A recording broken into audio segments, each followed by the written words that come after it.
Circle round वो बहुत है वो ये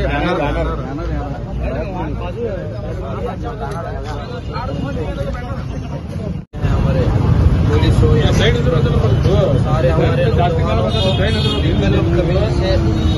ऐसे ही जब भी आवाज लगाएंगे आपसे उम्मीद है आप आएंगे हमारा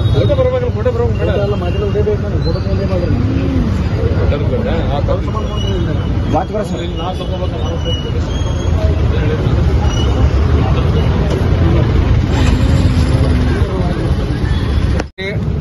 ಮೊದಲನೆಯದಾಗಿ ನಿನ್ನೆ ನಡೆದಂತ ಪಾಪಿಗಳ ದಾಳಿಯಲ್ಲಿ ಮೃತಪಟ್ಟಂತ ಭಾರತ ದೇಶದ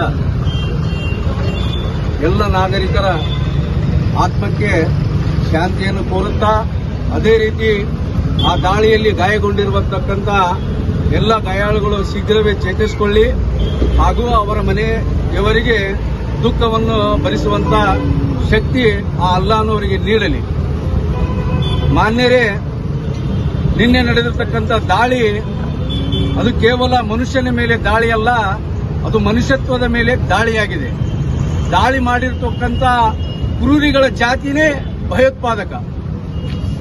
ಅವರ ಹೆಸರು ಮುಸ್ಲಿಮರದ ಹೆಸರಿರ್ಬೋದು, ಆದರೆ ಈ ಜಗತ್ತಿನಲ್ಲಿರುವಂತಹ ಮುಸ್ಲಿಮರಾಗಿರ್ಬೋದು, ಈ ದೇಶದಲ್ಲಿರುವಂತಹ ಮುಸ್ಲಿಮರಾಗಿರ್ಬೋದು, ಒಂದು ಇರುವೆಯನ್ನು ಕೂಡ ಸಾಯ ಹೊಡಿಲಿಕ್ಕೆ ಕುರಾನಿನಲ್ಲಿ ಅವಕಾಶ ಇಲ್ಲ.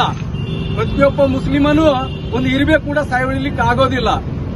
ಅಂತ ಸಂದರ್ಭದಲ್ಲಿ ನಿನ್ನೆ ಸುಮಾರು 30 ಜನ ಈ ದೇಶದ ಹೆಮ್ಮೆಯ ಪುತ್ರರನ್ನ ಕೊಂದಿರ್ತಕ್ಕಂಥ ಕ್ರೂರಿಗಳಿಗೆ ಮೊಟ್ಟ ಮೊದಲನೆಯದಾಗಿ ಬಹಿರಂಗವಾಗಿ ಅವರಿಗೆ ಗಲ್ಲಿಗೇರಿಸಲಿ ಅಂತೇಳಿ ನಾನು ಕೇಂದ್ರ ಸರ್ಕಾರವನ್ನ ಆಗ್ರಹಿಸ್ತೇನೆ. ತದನಂತರ ಈ ಕೊಲೆಯಲ್ಲಿ ಕೂಡ ಏನಿದೆ ನೋವಿನಲ್ಲಿ ಕೂಡ ಕೆಲವು ಡೋಂಗಿ ಧರ್ಮ ರಕ್ಷಕರು ಧರ್ಮವನ್ನ ಹುಡುಕಿ ಅವರ ಕೆಲಸನೇ ಅದು. ಇದರಲ್ಲಿ ಕೂಡ ಧರ್ಮ ಹುಡುಕೋದು. ಯಾವುದೇ ಧರ್ಮ ಕೂಡ ಅನ್ಯಾಯ ಮಾಡಿ ಅಥವಾ ಜನರನ್ನ ಕೊಲ್ಲಿ ಅಂತ ಯಾವ ಧರ್ಮ ಕೂಡ ಹೇಳಿಲ್ಲ.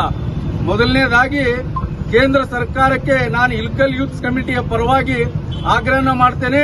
ನರೇಂದ್ರ ಮೋದಿ ಅವರೇ, ನೀವು ಅಧಿಕಾರಕ್ಕೆ ಬಂದಿದ್ದೇ ಈ ಮಾತನ್ನ ಹೇಳಿ 1 ತಲೆ ಹೋದರೆ ನಾನು 10 ತಲೆ ತರ್ತೀನಿ ಅಂತೇಳಿ ನಾನಿವತ್ತು ನಿಮಗೆ ಆಗ್ರಹ ಮಾಡ್ತೀನಿ.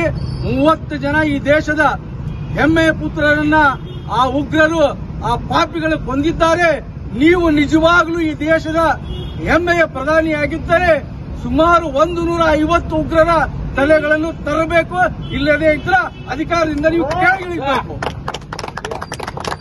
ಇಲ್ಲದಿದ್ದರೆ ನೀವು ಅಧಿಕಾರದಿಂದ ಕೆಳಗಿಳಿಬೇಕಂತ ಹೇಳಿ ನಾನು ಈ ಸಂದರ್ಭದಲ್ಲಿ ನಿನ್ನೆ ಮಾಡಿದಂತ ಎಲ್ಲ ಈ ದೇಶದ ಹೆಮ್ಮೆಯ ಪುತ್ರರಿಗೆ ನಾನು ಒಂದು ಗೌರವಪೂರ್ವಕವಾಗಿ ಇವತ್ತು ಮೌನಾಚರಣೆಯನ್ನ ಮಾಡಿ ಅವರ ಆತ್ಮಕ್ಕೆ ಶಾಂತಿ ಸಿಗಲೆಂದು ಆ ಅಲ್ಲಾಹನಲ್ಲಿ ಕೋರುತ್ತೇನೆ. ಧನ್ಯವಾದಗಳು. ಪ್ರೀತಿಯ ಬಂಧುಗಳೇ, ಇಲ್ಕಲಿನ ಯೂತ್ ಕಮಿಟಿ ವತಿಯಿಂದ ಇತ್ತೀಚೆಗೆ ಜಮ್ಮು ಕಾಶ್ಮೀರಿನ ಪಹಲ್ಗಾಮ್ ಅಂತಕ್ಕಂಥ ಒಂದು ಪ್ರದೇಶದಲ್ಲಿ ನಡೆದಂತಹ ಭಯೋತ್ಪಾದಕ ದಾಳಿಯನ್ನು ಇವತ್ತು ಸರ್ವ ಜನರಾದಂಥ ನಾವೆಲ್ಲರೂ ಕೂಡ ಮೊದಲನೇದಾಗಿ ವಿರೋಧಿಸಬೇಕಾಗಿದೆ. ಯಾಕೆ ಅಂತ ಹೇಳಿದ್ರೆ, ಯಾವುದೇ ಒಬ್ಬ ವ್ಯಕ್ತಿಯನ್ನು, ನಿರಪರಾಧಿ ವ್ಯಕ್ತಿಯನ್ನು ಕೊಲ್ತಕ್ಕಂಥದ್ದು ಅದು ಅಮಾನೀಯವಾದದ್ದು. ಇಂತಹ ಅಮಾನವೀಯ ಕೃತ್ಯವನ್ನು ಈ ದೇಶದ ನಾಗರಿಕರಾದಂಥ ನಾವೆಲ್ಲರೂ ಕೂಡ ಮೊದಲನೇದಾಗಿ ಖಂಡಿಸಬೇಕಾಗಿದೆ. ಮತ್ತು ಈ ಒಂದು ಕೃತ್ಯದಲ್ಲಿ ಯಾರೆಲ್ಲ ಸಾವನ್ನಪ್ಪಿದ್ದಾರೆ ಅವರ ಒಂದು ಆತ್ಮಕ್ಕೆ ಶಾಂತಿ ಲಭಿಸಬೇಕಂತ ಹೇಳಿ ಇವತ್ತು ಇಲ್ಕಲ್ ಯೂತ್ ಕಮಿಟಿ ವತಿಯಿಂದ ಈ ಒಂದು ಕ್ಯಾಂಡಲ್ ಮಾರ್ಚ್ ಅನ್ನು ಮಾಡಲಾಗಿದೆ. ಅದರ ಜೊತೆಗೆ ನಮ್ಮ ಆಗ್ರಹವೂ ಕೂಡ ಇದೆ, ಯಾರೆಲ್ಲ ಈ ಒಂದು ಭಯೋತ್ಪಾದಕ ದಾಳಿಯನ್ನು ಮಾಡಿದ್ದಾರೆ, ಅಮಾಯಕ ಜನರ ಮೇಲೆ ಗುಂಡಿನ ದಾಳಿ ಮಾಡಿದ್ದಾರೆ, ಅಂತಹವರ ವಿರುದ್ಧ ಕಠಿಣ ಕ್ರಮವನ್ನು ಕೈಗೊಳ್ಳಬೇಕು. ಇಲ್ಲಿ ಬಹಳ ನೆನಪಿಸ್ತಕ್ಕಂಥ ಒಂದು ಮಾತೇನಪ್ಪ ಅಂತ ಹೇಳಿದ್ರೆ, ನಮ್ಮ ಭಾರತದ ಸರ್ಕಾರ ವಿಶೇಷವಾಗಿ ಆರ್ಟಿಕಲ್ 370 ತೆಗೆದ ನಂತರ ಯಾವೊಂದು ಭರವಸೆಯನ್ನು ಈ ದೇಶದ ಜನರಿಗೆ ಅವರು ಕೊಟ್ಟಿದ್ದರೋ ಆ ಒಂದು ಭರವಸೆ ಅದು ಕೊಳ್ಳು ಭರವಸೆ ಅಂತಕ್ಕಂಥದ್ದು ಇವತ್ತು ಎಲ್ಲ ಜಗತ್ತಿನ ಮುಂದೆ ಆಗಿದೆ. ಯಾಕೆ ಅಂತ ಹೇಳಿದ್ರೆ, ಇದು ಒಂದು ಕೇಂದ್ರ ಸರ್ಕಾರದ ಫೇಲ್ಯೂರ್ ಅಂತೇಳಿ ಈ ಸಂದರ್ಭದಲ್ಲಿ ನಾವು ಮಾತಾಡಬೇಕಾಗ್ತದೆ. ಹಾಗಾಗಿ ಇದು ಕೇಂದ್ರ ಸರ್ಕಾರದ ಒಂದು ಶೇಮ್ ಅಂತ ಹೇಳಿ ಇವತ್ತು ನಾವೆಲ್ಲರೂ ಕೂಡ ಅವರಿಗೆ ಕಟುವಾಗಿ ಟೀಕಿಸಬೇಕಾಗಿದೆ. ಯಾಕೆ ಅಂತ ಹೇಳಿದ್ರೆ, ದೇಶದ ಭದ್ರತೆ ಅಂತಕ್ಕಂಥದ್ದನ್ನ ಅದನ್ನ ಕಾಪಾಡಿಕೊಳ್ಬೇಕಾಗಿದ್ದು ಸರ್ಕಾರದ ಕರ್ತವ್ಯ. ಆದರೆ ಸರ್ಕಾರ ಇವತ್ತು ದೇಶದ ಜನರ ನಡುವೆ ಇವತ್ತು ದ್ವೇಷವನ್ನು ಹಬ್ಬಿಸ್ತಕ್ಕಂಥ ಕೆಲಸದಲ್ಲಿ ಅದು ಬಿಸಿಯಾಗಿದೆ. ಹಾಗಾಗಿ ನೀವು ನೋಡ್ತಾ ಇರಬಹುದು, ಅದು ಕೇವಲ ಇವತ್ತಿನ ಜಮ್ಮು ಕಾಶ್ಮೀರದಲ್ಲಿ ಆದಂತ ಘಟನೆ ಅಷ್ಟೇ ಅಲ್ಲ, ಮಣಿಪುರದಲ್ಲಿ ಕೂಡ ಸುಮಾರು ತಿಂಗಳ ಕಾಲ ಅಲ್ಲಿನ ಜನರ ಒಂದು ರಕ್ತಕ್ರಾಂತಿ ಆದ್ರೂ ಕೂಡ ಸರ್ಕಾರ ಅದರ ಬಗ್ಗೆ ಅವರು ಕಾಳಜಿ ವಹಿಸಲಿಕ್ಕೆ ಆಗಲಿಲ್ಲ.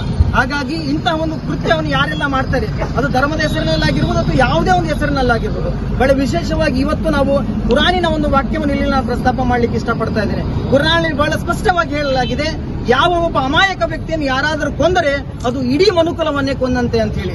ಹಾಗಾಗಿ ಅದರ ಜೊತೆಗೆ ಕುರಾನಲ್ಲಿ ಮುಂದುವರಿಸಿ ಹೇಳುತ್ತೆ, ಯಾವುದಾದ್ರೂ ಒಬ್ಬ ವ್ಯಕ್ತಿಯ ಜೀವವನ್ನು ಉಳಿಸಿದ್ರೆ ಇಡೀ ಮನುಕುಲವಾದ ಜೀವ ಉಳಿಸಿದಂತೆ ಅಂತ ಹೇಳಿ. ಹಾಗಾಗಿ ಆ ಒಂದು ಮೌಲ್ಯವನ್ನು ಕಾಪಾಡಿಕೊಳ್ತಕ್ಕಂಥ ಮುಸ್ಲಿಂ ಸಮುದಾಯ ಇವತ್ತು ಇಲ್ಕಲ್ ಯೂತ್ ಕಮ್ಯುನಿಟಿ ವತಿಯಿಂದ ಇವತ್ತು ನಾವು ಈ ಒಂದು ಪ್ರತಿಭಟನೆಯನ್ನು ದಾಖಲಿಸ್ತಾ ಇದ್ದೇವೆ. ಮತ್ತು ಯಾರೆಲ್ಲ ಈ ಒಂದು ಪ್ರಕರಣದಲ್ಲಿ ಭಾಗಿಯಾಗಿದ್ದಾರೆ ಅವರ ವಿರುದ್ಧ ಕಠಿಣ ಒಂದು ಕ್ರಮ ಕೈಗೊಳ್ಳಬೇಕಂತ ಹೇಳಿ ನಾವು ಆಗ್ರಹಿಸ್ತಾ ಇದ್ದೇವೆ. ಧನ್ಯವಾದ.